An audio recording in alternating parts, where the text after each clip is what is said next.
the real Ghostbusters Firehouse playset. Easily my favourite toy from my childhood. I remember playing with this for years and years and years. And the fact that when I was too old for these toys and I was doing other things, studying in school, going off to university, and all of my toys got sold off or given to other children, friends of the family, my mum knew that she couldn't give this toy away, along with a selection of my other Ghostbusters toys.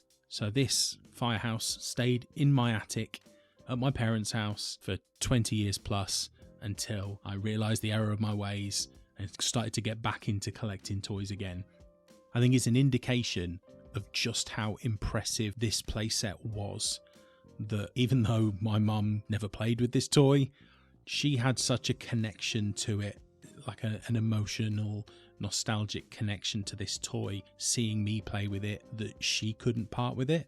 And thank God that she didn't, because I'd have been gutted not to have this. And I think that's part of the reason that I want my first retrospective to be about this playset, because I think without the playset, this channel wouldn't exist, and my renewed love for toy collecting probably wouldn't be happening. So let's take a look today, both at my original Real Ghostbusters Firehouse playset, and also a little bit of the history of this playset.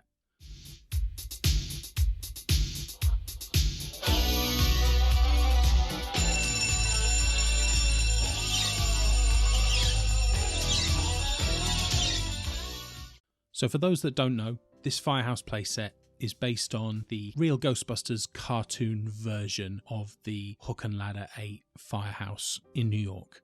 And even then, it's not an exact replica of what we see in the cartoon. Liberties have been taken to make this an easily reproducible playset, but that takes absolutely nothing away from how incredible this set looks when it's built. It stands roughly 18 inches tall and it's instantly recognisable. For anyone that is aware of the Ghostbusters IP, you know what this is. The sign helps obviously, but I think most people who are familiar with Ghostbusters would know what this is even without the sign. But there are a lot of little subtle touches in the design of it as well to make you aware of what this is, like the red bricks breaking through on the outside wall of this set. The sign itself, the iconic red doors that we see in the cartoon, that beige tone and muted purple sort of colour aesthetic that they go for on this design. For any of you that remember, this came out as part of the third wave of the Real Ghostbusters toy line. So the first couple of waves were mainly figures and ghosts, along with the Ecto-1. Wave 3 introduced at the same sort of time the new Fright Features wave of Ghostbusters, my favourite wave of Ghostbusters, along with this Firehouse and a couple of other bits as well. But this came out around Christmas 1987, although in a lot of shops you probably wouldn't have seen it until 1988. I think I must have got it at Christmas 1989, Christmas 1990. I'd have been 3 in 1988, and I think that I'd probably have been too young for this at that time. But can you imagine walking into like a Toys R Us in 1990 or 1989 and seeing on the same shelves the Ghostbusters Firehouse playset, the Playmates Ninja Turtles Sewer Layer playset, and the Castle Grayskull playset as well? What a great time to be alive. I tell you what, let's look a little bit more at the functionality of the set while we look at my Firehouse. And we can take a look and see how well it's held up. Spoiler alert, not well. So much on my playset is broken, and the beauty of living in 2024 is that you have the opportunity to get hold of replacements that are 3D printed. So you will see when you're looking around my playset that there are elements that have been 3D printed. I don't know where they've gone, but my sign didn't survive, and the spinning fire pole also bit the dust somewhere along the way. I've no idea. I can only imagine that I broke them when I was a kid and I just kept playing with it anyway. And a perfect example of that are the doors on the front. So I know that these doors were brittle at the hinges and easily broke, but mine absolutely battered. There is no way that these doors would ever work again. But you can also see some discoloration on the walls on the outside next to where the doors are. These were covered in sellotape when I took this out of the attic. So I had just taped them back up and I just kept playing with them as normal. Maybe you can tell me in the comments, would you be buying 3D printed versions of these doors, or would you be keeping the originals?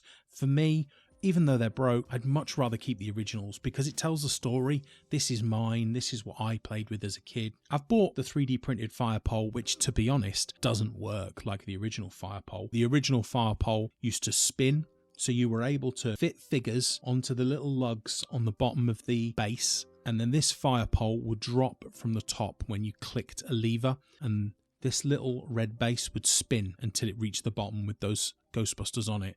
Such an amazing interactive play feature on this set. But yeah, mine's gone. So you can buy 3D printed versions. I didn't find any that actually worked, but I bought this one, I painted it myself, and at least it finishes the set off quite well.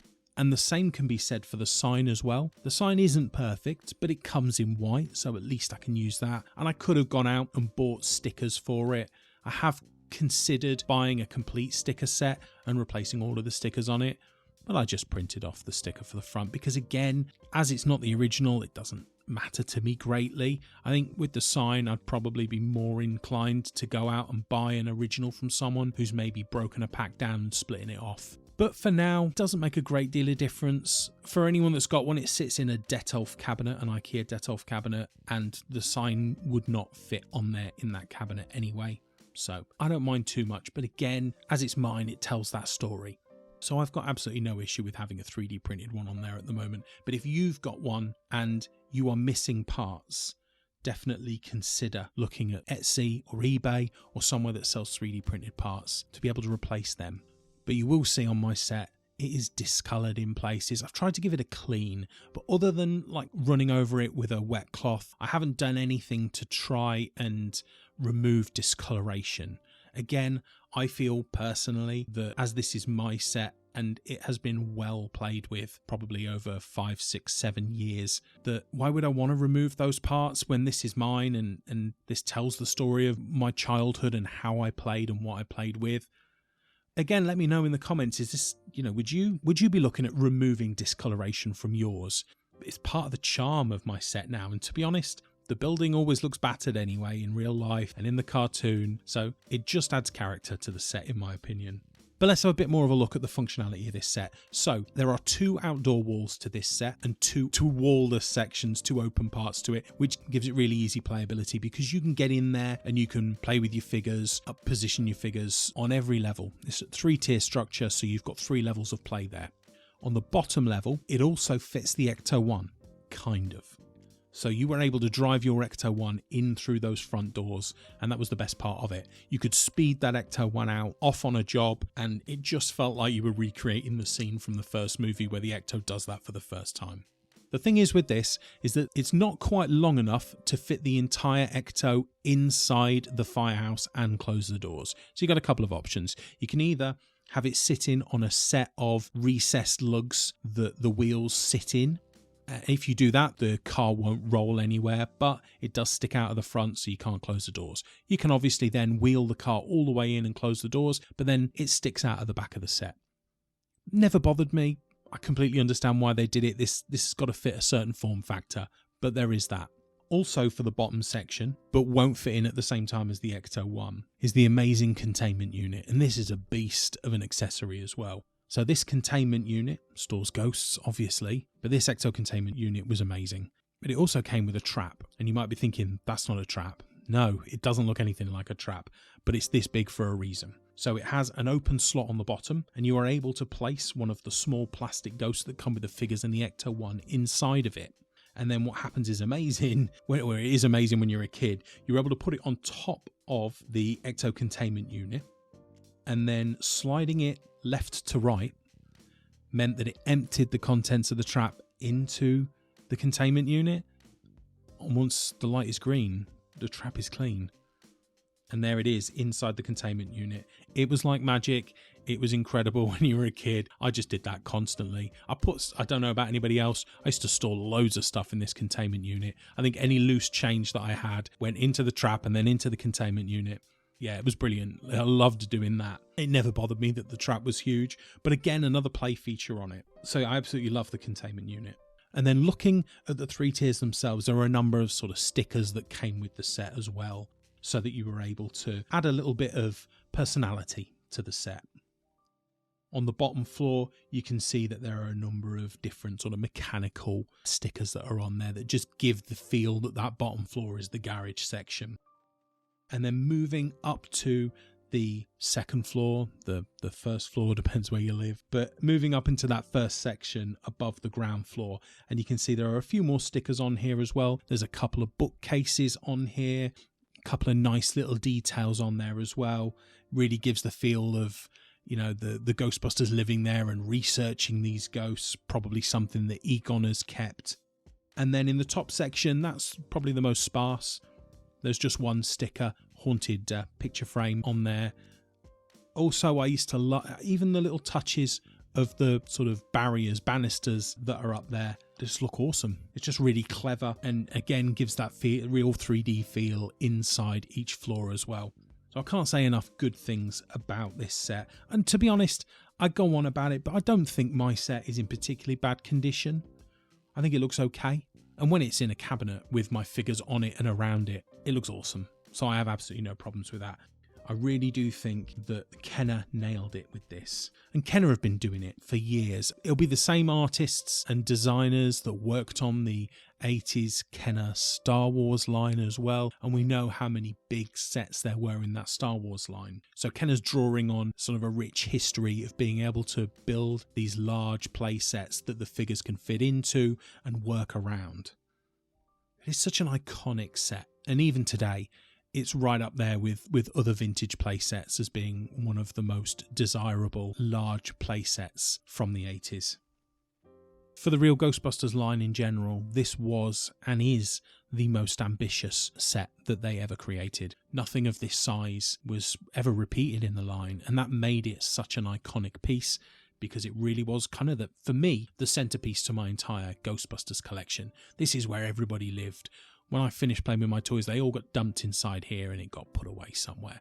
No doubt why the doors got damaged. But as the toy line grew and I got more and more ghosts, it was just so much fun to play with them around this set. And I haven't even spoken about the slime grates yet as well. So this, on the top of the set and on the floor of the top level as well, there were grates that you could push through tubs of ectoplasm slime, and it would drip down slowly onto your figures and then through that top floor onto the next level and onto the garage below. Super fun to play with, although I might have only been able to play with them 2 or 3 times before my mum put her foot down and said, "This is disgusting." It was incredibly difficult to clean. I remember getting like hairs and stuff in the slime. It was never quite the same after you used it for the first time. But yeah, the slime, it was such a great feature. The slime was able to drip through and it was just brilliant. Kids love dirty, gloopy stuff to play with. Oh, I know I did anyway. So for me, this is the most iconic toy that I've ever owned. Please drop in the comments and let me know what the most iconic play set that you can think of is. Like one of those larger than life ones, whether it's a Star Wars play set or a G.I. Joe, Mask, Masters of the Universe, Ninja Turtles. What was it from your childhood that you centered your play around? Because it was definitely this for me. It wasn't just Ghostbusters that played with this as well. I'm sure the Ninja Turtles used this Firehouse just as much. And will it ever return? That's the thing. Over the last few years, we've seen some re-releases of Ghostbusters figures. So we got the original 4 Ghostbusters re-released in the original Kenner packaging, or as close to the original Kenner packaging as possible. Along with the 4 Fright Features figures, we got a selection of ghosts, such as the Bug-Eyed Ghost and Fearsome Flush. And we also got the Ecto-1. So I guess you'd consider that the Firehouse might be the natural progression to that. I don't think it'd be anywhere near as cheap to make or buy today. But yeah, for those people that thought we were going to get another one, I can absolutely see why. I wonder now whether maybe the time has passed. It felt like maybe 2 or 3 years ago we were getting quite a bit of the Kenner Ghostbusters re-releases. And we did only get the Fright Features at the first quarter of last year, or this year still actually, 2024. I'm wishing the year away. I think April was when I got them. So it's not been that long. So maybe we'll still get it. I don't know. I don't know what the sales of those figures were like, whether or not it justifies this sort of set. But then there's the HasLab avenue. Ghostbusters have been quite successful in HasLabs. We've had 2 that have been successfully backed so far, and we got 1, the Ecto-1 playset that goes with the Plasma series figures that's currently live at the moment, and it's just over 2,000 short of its target with a couple of weeks left on that. I would fully expect that to back. But yeah, I know that when the 2 in a box first landed, for anyone that remembers the tease that they did for the 2 in a box set, there were a lot of people who thought that if it wasn't going to be a prop replica, that it was going to be this Firehouse. I'm not saying, I think the general consensus was that most people thought it was going to be a prop replica to go with the HasLab Proton Pack that had come out the year before. But of those people that thought something else might be coming, there were a lot that thought it might be the Firehouse. And there were, if you remember, a couple of little nods to that Firehouse in the original teaser that Hasbro released of that security guard in a Hasbro shop headquarters, whatever that was. So I do love that we saw a couple of teases, and I thought, do you know what? If it isn't a prop, maybe it will be this.